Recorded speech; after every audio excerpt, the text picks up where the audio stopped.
Et bonjour à toutes et à tous, on se retrouve pour une nouvelle vidéo sur la VAE d'aide-soignant et le livret 2. Aujourd'hui, on s'intéresse à la compétence 7. Comme d'habitude, vous me reconnaissez, moi je suis Victor et je suis accompagné de ma collègue Émilie. Salut Émilie, est-ce que tu peux te présenter rapidement pour les personnes qui n'ont pas regardé les 6 premières vidéos déjà? Salut Victor, donc moi je suis Émilie, je suis cadre de santé issue de la filière infirmière avec un gros parcours hospitalier et puis depuis 2 ans à peu près et demi, j'ai rejoint un groupe de crèches et micro-crèches et je suis coordinatrice. Super, donc je le connais bien sur ces aspects d'aide-soignant, de médical, etc. Aujourd'hui, c'est l'activité 7, donc on est dans la dernière activité du bloc 3. Pour se rappeler, le bloc 3, c'était le bloc de la communication. Et là, dans cette activité 7, c'est accueil, accompagnement et formation des pairs, des personnes en formation et des autres professionnels. Alors déjà, Émilie, cette compétence, c'est quoi? En gros, de quoi on parle? Donc là, ça va être vraiment Victor sur l'accueil, l'accompagnement. Quand on dit père, un père, qu'est-ce que c'est? Ça va être un futur collègue qui va arriver au sein de la structure où vous travaillez. Des personnes qui sont en formation. Donc, par exemple, en tant que futur aide-soignant, vous allez pouvoir accueillir des étudiants infirmiers en semestre 1 ou semestre 2 parce qu'ils ont des unités d'enseignement à valider au niveau nursing, soins d'hygiène plutôt. Et ensuite, ça va être tout ce qui est bac pro SSP ou ça peut être aussi des personnes qui font des formations continues d'aide-soignants.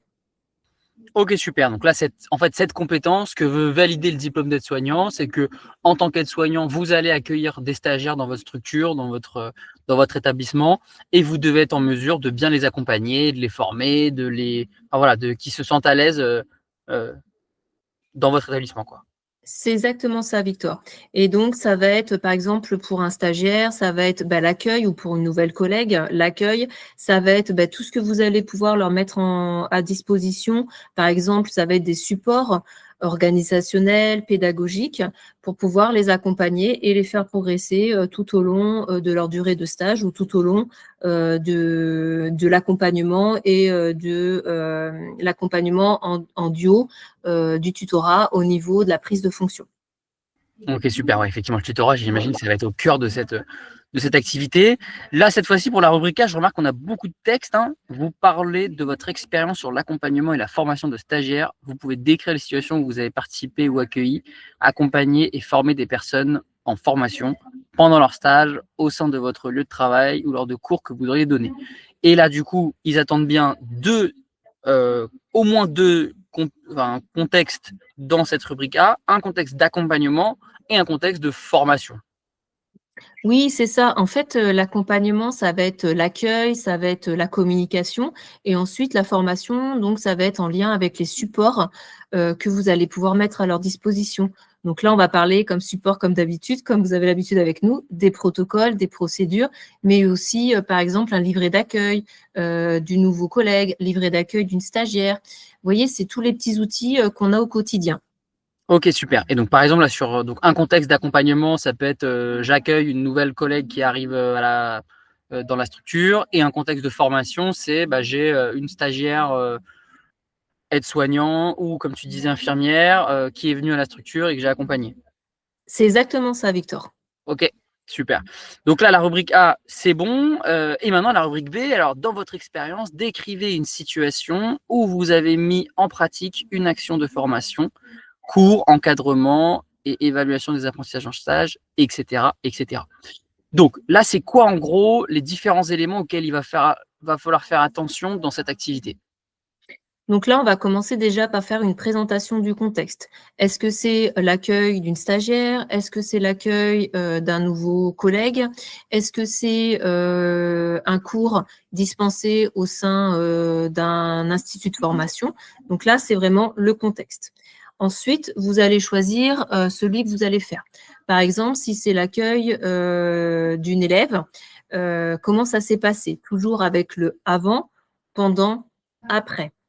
Pourquoi je dis ça avant, pendant, après? Parce que, le avant, on va pas avoir l'arrivée comme ça, d'une élève, d'une stagiaire, ça marche pas comme ça. Il y a tout un, travail avec, l'institut de formation où va y avoir des conventions de stage, va y avoir la cadre de santé de l'unité où vous travaillez, qui va, vous informer lors d'une réunion, qu'il va y avoir, l'arrivée de différents stagiaires et aussi un positionnement.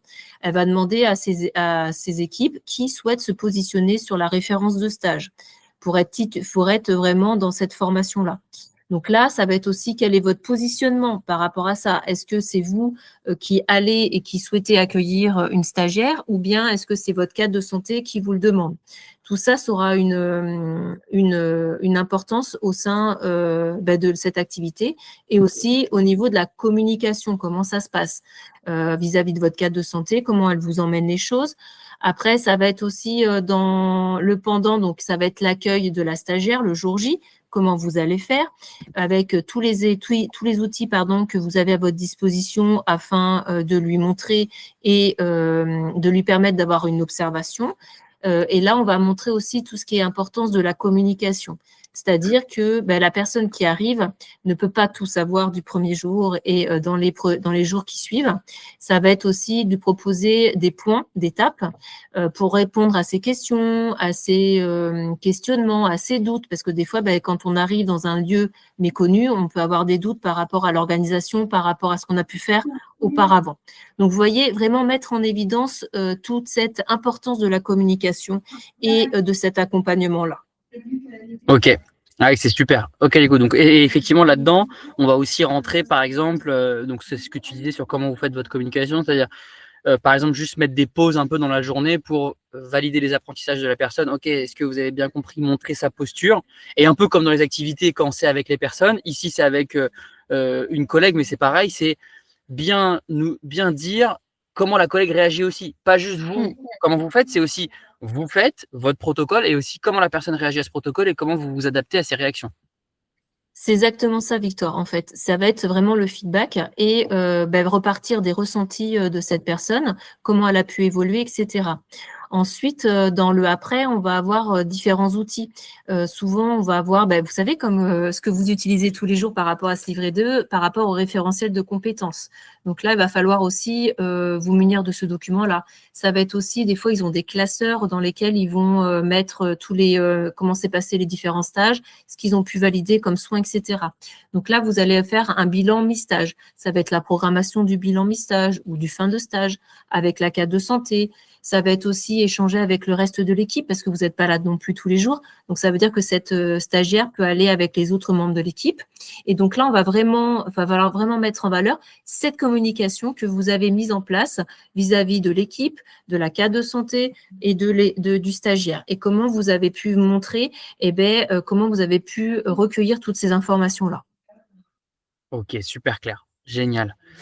Écoute, on a un peu plus d'infos déjà. Et ensuite, les questions. Alors, on regarde, on remarque, c'est tout le temps les mêmes questions. Qu'avez-vous mis en œuvre pour accueillir et former une personne en groupe d'apprenants? Et je l'avais écrit ici, comment vous êtes-vous adapté à la personne ou au groupe en apprentissage? Comment on a pu s'adapter, c'est votre posture au niveau de l'échange. C'est toujours dans la bienveillance, l'empathie et aussi de lui montrer les bonnes pratiques. C'est-à-dire qu'on va partir de protocoles pour lui montrer tel soin. Ça va être aussi de la réassurance, de rester vraiment dans la bienveillance et être vigilante à toutes ces difficultés. C'est vraiment important de mettre par écrit toute cette communication, toute cette observation que vous faites au quotidien quand vous accueillez une stagiaire ou un nouveau collègue. Et de se tenir bien sûr à sa disposition pour répondre à toutes les questions. Il faut bien sûr. Il faut. Merci beaucoup, Émilie. Bon, c'est très clair pour cette activité. On va passer, comme d'habitude, sur les critères d'évaluation maintenant. Hop, je suis sur notre petit document critères d'évaluation compétence 7 que vous retrouverez bien sûr en téléchargement dans la vidéo. Vous avez un petit lien pour le télécharger. On a donc, comme d'habitude, d'un côté les critères d'évaluation, c'est-à-dire qu'est-ce qui permet de dire que la compétence est maîtrisée, et les indicateurs, donc c'est-à-dire les signes visibles qu'on peut observer. Alors nous, on ne vous présente pas les indicateurs en général parce qu'on vous laissera aller sur le fichier parce que c'est des choses très concrètes, c'est vachement utile pour rédiger son livret et valider qu'on a bien tous les éléments, mais on vous parle des critères parce qu'ils sont importants. Aujourd'hui, sur cette compétence, on a donc 2 critères. Le premier, la qualité de l'accueil et de l'accompagnement d'une personne en formation ou d'un professionnel. Donc là, on est typiquement dans la qualité du protocole, quoi.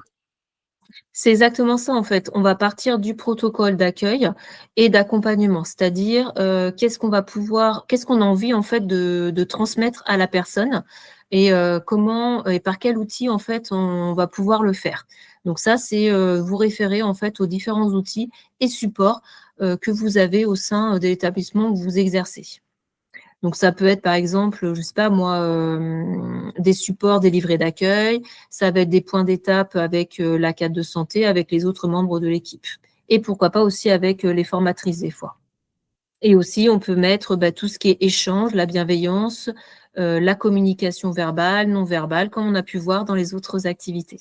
Et le deuxième critère, du coup, la qualité de la formation délivrée à l'apprenant ou au professionnel. On reparle de qualité, encore une fois. Là, c'est le truc le plus important dans cette compétence.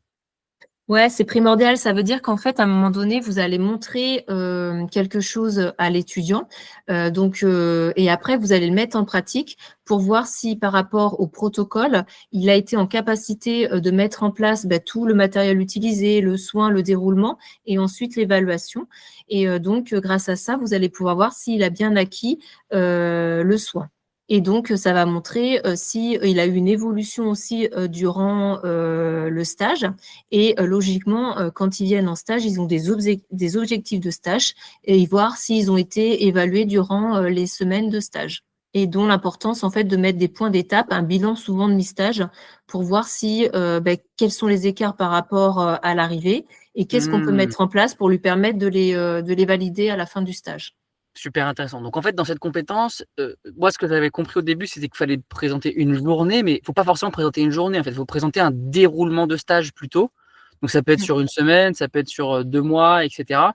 Parce qu'effectivement, on est obligé d'indiquer comment, en tant que, entre guillemets, «tuteur, tutrice», on a évalué les compétences un peu au fil de l'eau. C'est exactement ça en fait, ça permet de montrer pardon, l'évolution, du stagiaire ou bien d'un nouveau collègue, hein, sur, comment il se projette, comment, il a pu évoluer tout au long du stage ou, tout au long, de la semaine, de tutorat. C'est génial. OK, super clair, génial. Et bah, merci beaucoup Émilie pour ces détails sur cette, compétence 7.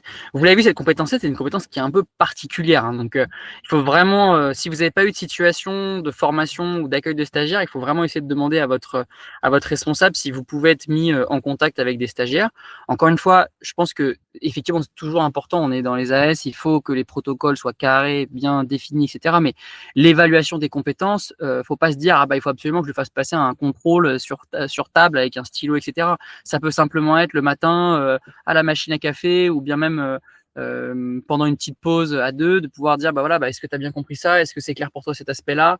Qu'est-ce que tu peux me dire de cet aspect-là?» et cetera. Encore une fois, c'est pour aider la personne aussi. C'est exactement ça, c'est pour, l'aider et puis, lui permettre d'exprimer, ses doutes, ses craintes et ses questions en fait. C'est top, génial. Eh ben, écoute Émilie, merci beaucoup en tout cas d'avoir fait le tour de cette compétence avec nous. On se retrouve très bientôt pour une nouvelle vidéo sur la compétence 8. Bonne journée. Au revoir, salut!